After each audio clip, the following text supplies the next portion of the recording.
Франция. Город любви, город огней, столица мира. Все эти старинные названия актуальны и по сей день. Вы, наверное, уже поняли, что сегодня речь зайдет о Париже.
Париж – самый посещаемый город мира, а его достопримечательности являются самыми воспетыми в произведениях мировых классиков литературы и искусства.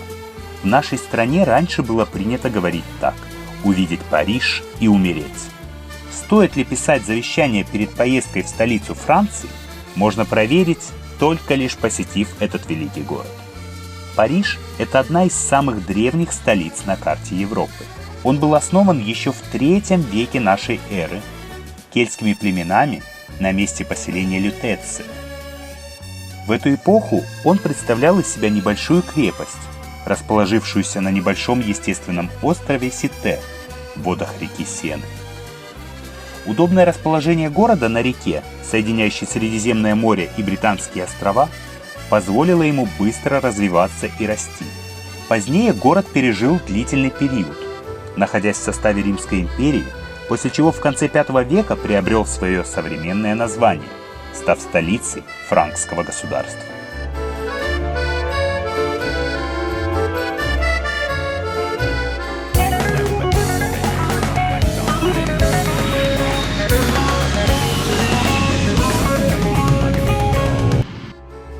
Сейчас этот город с населением более 2 миллионов человек, ставший одним из главных культурных и политических центров мира.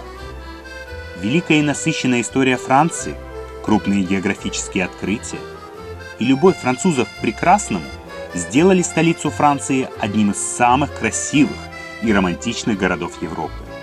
Даже тот, кто никогда не бывал в Париже, знает, что такое Елисейские поля, Лувр, Триумфальная арка и Эйфелева башня. Последняя, в свою очередь, стала визитной карточкой города и самым фотографируемым объектом в мире. Мы не могли пройти мимо и по приезду немедленно отправились именно туда.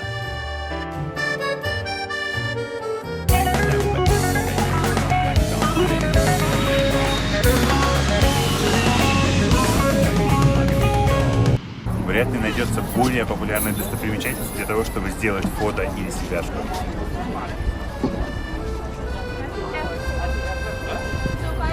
Как и многие мировые объекты культурного наследия, Эйфелева башня изначально имела совершенно не туристическое предназначение. Построенная в 1889 году архитектором Гюставом Эйфелем, эта 300-метровая башня являлась временным зданием и служила входной аркой Всемирной выставки. Башню предполагали разобрать в 1909 году, но ошеломительный коммерческий успех позволил ей получить вечную прописку в Париже. Тем не менее, она вызывала восторг далеко не у всех жителей города. Сам Виктор Гюго еще при строительстве башни усердно настаивал на том, что ее надо снести. Но эффект от возведения этого сооружения доказал обратное. До сих пор башня является самым высоким зданием в Париже, вот уже 120 лет. Несмотря на свою внушительную высоту, ее вес составляет всего 10 тысяч тонн. Любопытно, что башня имеет свой запатентованный цвет – эйфелевый коричневый, придающий ей бронзовый оттенок. До этого она несколько раз перекрашивалась, меняя цвета. В последнее время Эйфелева башня перекрашивается каждые 7 лет, на что каждый раз уходит 60 тонн краски. Особенно красиво башня выглядит в ночное время. Яркая подсветка придает ей золотистый оттенок, а мерцающие раз в 30 минут огоньки придают ей особенный праздничный вид. Сегодня Эйфелева башня, оборудованная лифтами, поднимающими туристов на 3 разные этажа, каждый день ожидает своих гостей, чтобы те могли полюбоваться сказочно красивым видом Парижа с 3 разных высот. И, кстати, это единственная видовая площадка в городе, где на фото вы не увидите самой Эйфелевой башни. Но несмотря на все величие и изящность, по моему мнению, есть еще одно место, где вид на Париж еще более сказочен и романтичен. Поэтому сейчас мы направимся на крышу легендарной Триумфальной арки.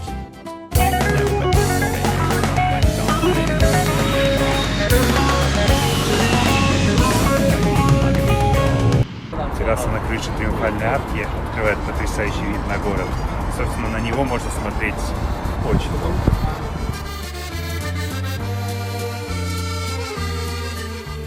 Каждого, кто приезжает на Елисейские поля, встречает завораживающий вид на Триумфальную арку, расположившуюся на площади Шарля де Голля. Строительство арки началось в 1806 году по распоряжению Наполеона. Все строительные работы были завершены лишь к 1836 году, когда сам Бонапарт уже покоился на острове Святой Елены. А век спустя, в 1921 году, под сводами арки были захоронены останки неизвестного солдата. Триумфальная арка украшена 2 историческими скульптурами: Марсельеза с одной стороны и Триумф 1810 года с Наполеоном по центру. Обе скульптуры обращены к центру города, по направлению к Елисейским полям. Внутри арки расположен одноименный музей. Здесь множество экспонатов, рассказывающих о величии французской армии и Наполеона. В музее можно ознакомиться с личными письмами, которые собственноручно писал Бонапарт.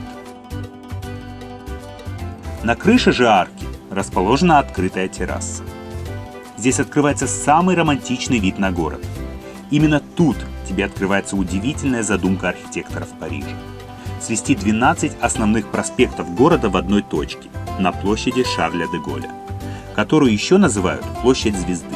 Отсюда можно увидеть красивейшие крыши Парижа и Эйфелеву башню. Особенно красиво и загадочно город с Триумфальной арки выглядит во время заката. Единственный минус арки – это отсутствие лифта. Любого желающего подняться в музей и на крышу арки ждет захватывающее 15-минутное восхождение по старинной винтовой лестнице. Но тем, кто занимается спортом, такими восхождениями не испугать. Раз уж мы здесь, то самое время прогуляться по Елисейским полям Парижа. Это одна из главных улиц города, на которой проводится большинство парадов. Она простирается почти на 2 километра, беря начало от площади Согласия и завершаясь около Триумфальной арки. Ее история не так длинна, как могло бы показаться. Сейчас же Елисейские поля, пожалуй, можно назвать центром парижского гламура. Свое название они получили от Элизиума, античного острова блаженных, где беззаботно живут праведники и герои, которым боги даровали бессмертие. По слухам, цены на недвижимость на Елисейских полях настолько велики, что во всем Париже нашлось всего 6 человек, которые могут позволить себе постоянно там жить. Именно здесь и на прилегающих улицах расположены самые дорогие бутики и автосалоны, представительства разных международных компаний и организаций. На Елисейских полях находится главный в мире магазин «Дом Луи Виттон», занимающий целое здание. Всем любителям Луи Виттон посвящается. Позади меня магазин «Дом Луи Виттон». Именно отсюда пошел этот бренд. И примечательным является то, что в него постоянно стоит очередь.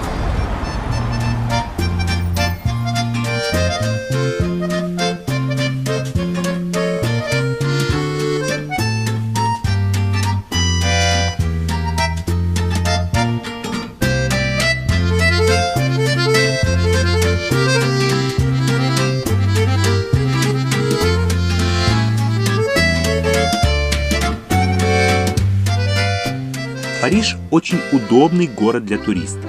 Здесь можно начать свой маршрут в одном месте и, постепенно двигаясь в одном направлении, перемещаться от одного знакового объекта города к другому. В нашем случае прогулка по Елисейским полям завершается на площади Согласия. Сейчас мы находимся на площади Согласия, где во время Великой Французской революции когда-то стояли гильотины. Сейчас же на этом месте возведен настоящий древнеегипетский обелиск.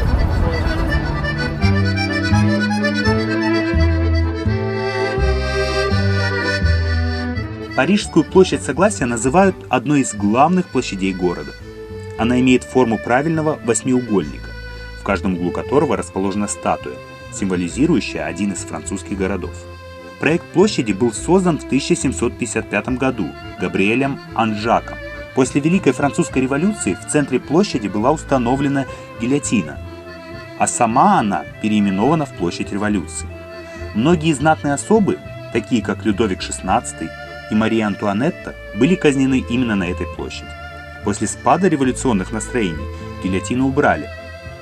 Несколько позже место было переименовано в Площадь Согласия. За Площадью Согласия расположен легендарный сад Тюильри. Он разместился между улицей Риволи, Сеной и знаменитым музеем Лувр. Основанный в 17 веке, сад был создан с учетом строгой геометрии, что в то время считалось традиционным для Франции. И вот через несколько минут прогулки по саду мы оказываемся на главной площади перед Лувром. Это самый известный, самый дорогой и самый посещаемый музей в мире. Количество экспонатов Лувра занимает пространство 22 футбольных полей, но музеем Лувр был не всегда. Он был основан в 1190 году Филиппом Августом как крепость, а позднее стал королевской резиденцией. Уже тогда Лувр украшали шедевры мирового искусства. Каждый из французских правителей, который использовал Лувр как свою резиденцию, старался провести здесь изменения по своему усмотрению. Резиденцией французских королей Лувр был лишь до 17 века, когда Людовик XIV перенес ее в Версаль. Фактически с этого периода началась история Лувра как музея. Сегодня этот музей ежегодно посещают 10 миллионов человек. Музей предлагает для осмотра 35 тысяч полотен, статуй, фресок и гравюр. И это лишь малая часть. Всего в фондах музея их 300 000 000. Если вы сильны, выносливы и готовы потратить на осмотр до 10 часов, каждому экспонату достанется не более секунды вашего времени. Отсюда логичный вывод. Планировать осмотр нужно заранее. Вот основные разделы музея. Древний Восток, Древний Египет, Древняя Греция и Рим. Искусство ислама, скульптуры, декоративно-прикладное искусство, графическое искусство и живопись. Самая известная картина Лувра – это работа Леонардо да Винчи «Мона Лиза», известная как Джоконда. Помимо Джоконды здесь представлены еще 4 картины Леонардо да Винчи, а также полотна Рафаэля, Тициана, Эль Греко, Гойи и сотен других. Даже если захотите, Джоконды вам почти наверняка не миновать. Все указатели Лувра настойчиво указывают путь к ней. Место экспозиции вы также наверняка определите сразу, по огромной толпе в зале. После нескольких попыток вандализма Джоконду укрыли бронестеклом. Отсюда появляется совет. Становитесь точно напротив, иначе вместо картины вы будете любоваться бликами. Также не надейтесь простоять перед Джокондой долгое время. В зале дежурит охранник, который следит за тем, чтобы одни посетители не задерживали других. Прикоснувшись к прекрасному, самое время уделить время историческому. И мы направляемся на остров Сите, в чрево Парижа. Сите – один из 2 островов Сены, уцелевших до наших дней. Историческое сердце Парижа. Остров соединен с городом 9 мостами. Благодаря этому попасть на него не составляет труда из любой части Парижа. В былые времена на острове размещалась королевская резиденция. Сейчас же здесь практически никто не живет. Жилых домов на острове Сите осталось не более 30. Помимо величественного собора Парижской Богоматери, на Сите находится знаменитая парижская тюрьма Консьержери, ныне музей, дворец правосудия и старейший цветочный рынок. И, конечно, масса других не менее интересных объектов.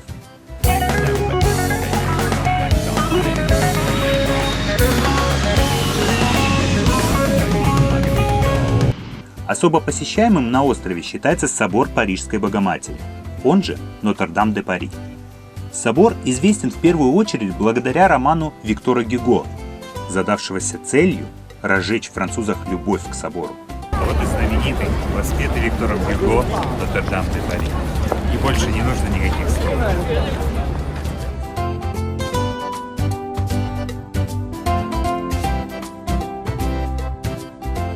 Вероятно, именно Гюго следует благодарить за возможность по сей день любоваться собором. При правлении Людовика XIV за 150 лет до написания романа Нотр-Дам серьезно пострадал и лишился всех своих витражей. Да и революция не прошла для него бесследно.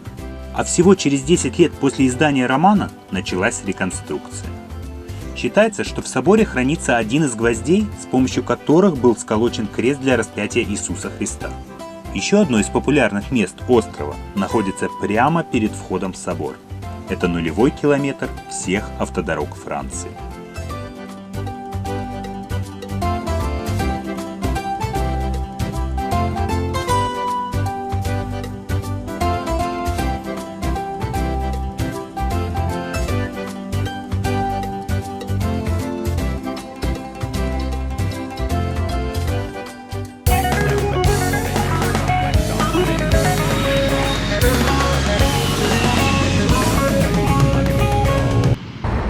Дорогие друзья, подарен Николаем II в честь Франко-Русского союза, и назван он в честь Александра III, его отца.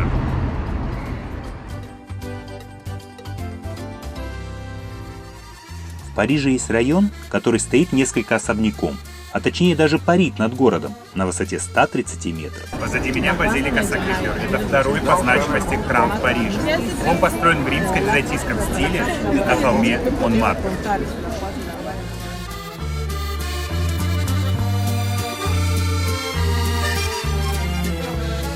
Это Монмартр.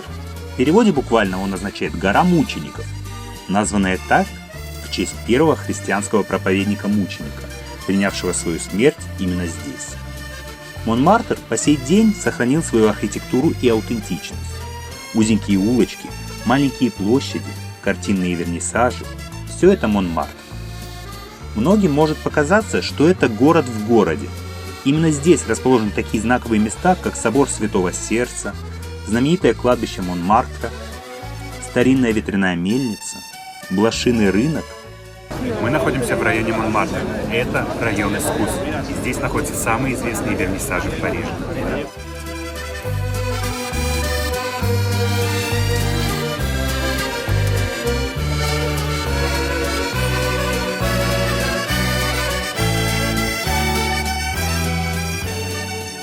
А также площадь Пигаль, известная своими ночными кабаре, борделями и барами. Дорогие друзья, сейчас мы находимся в очень интересном месте. Это площадь Пигаль. Именно здесь находятся самые известные бордели и кабаре в Париже.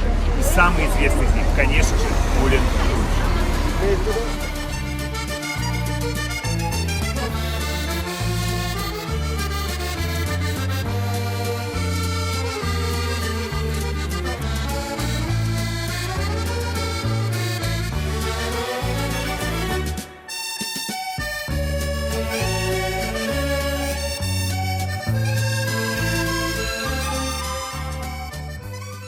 На площади Пигаль расположено знаменитое кабаре Мулен Руж.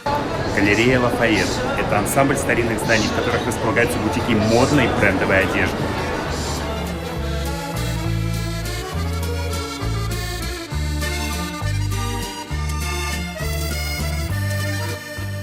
Париж – это не только архитектура, искусство и история. Поговорив о достопримечательности Парижа, нужно сказать несколько приятных слов о легендарной французской кухне. Мода и еда – это два слова, которыми можно охарактеризовать современную Францию. Ни в одной другой стране не уделяют столько внимания еде, способам ее подачи и презентации. Французская национальная кухня отличается многообразием вкусов и сочетаний, а также различными технологиями приготовления. Французы называют кулинарию искусством и считают, что в любой рецепт можно привнести новизну и сделать его уникальным. Традиционная французская трапеза может начинаться с закусок, за которыми следует суп, затем основное блюдо, салат и сыр. Завершением трапезы служит десерт или фрукты. Важной частью трапезы является сыр, которого более 200 сортов. Именно во Франции сформировалось такое блюдо, как суп с прозрачным бульоном. Черный кот, символ Парижа. Сейчас мы находимся в одном из известнейших заведений Парижа, называется «Черный кот». Это заведение примечательно тем, что сюда заходили самые именитые люди Парижа, такие как Поль Верлен и многие другие.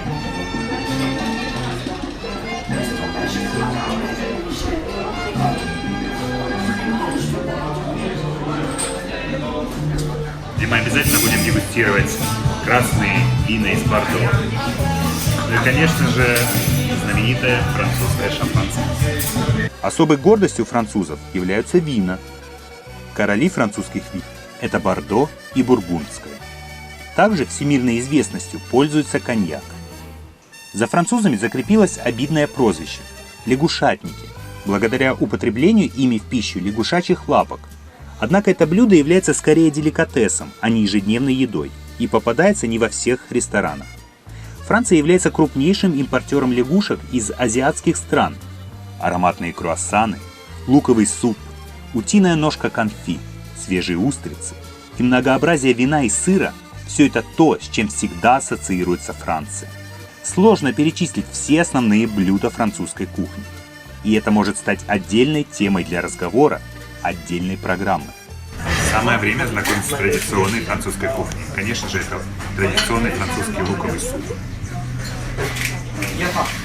Это бургундские оливки и деликатес лягушачьи лапки.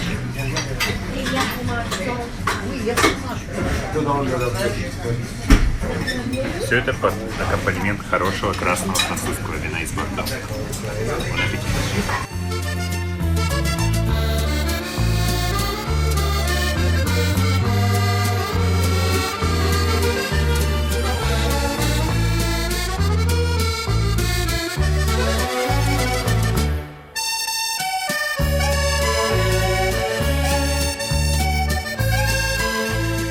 Позади меня большой дворец. Это величественное здание со стеклянной крышей.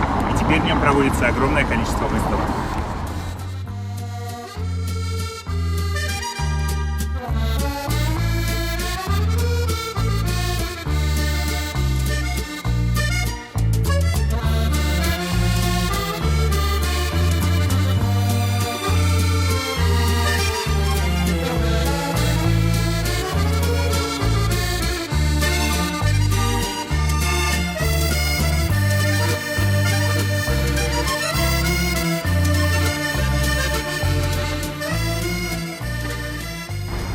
Это дворец инвалидов. Строительство этого здания было начато по приказу Людовика XIV. И это был один из первых домов инвалидов в Европе. Сейчас он также принимает инвалидов, но на его территории располагается несколько музеев.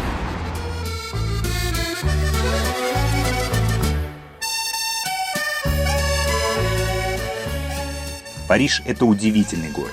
Это город романтики и красоты, архитектуры и искусства, ароматов парфюма и еды. Город Великой революции и дом для множества иммигрантов. Он стал заветной мечтой как для ценителей моды и искусства, так и для тех, кто находится в поисках лучшей жизни. Нередко это становится причиной множества беспорядков и межнациональных конфликтов. Французы умеют отстаивать свои права и делают это настолько изящно, насколько это присуще тем, кто воспитывался в любви к своему городу и своей стране. Парижанам бесспорно есть чем гордиться. И это не только великая история Франции и Парижа, это еще и умение сохранить и показать все то наследие, которое досталось современным людям от их предков.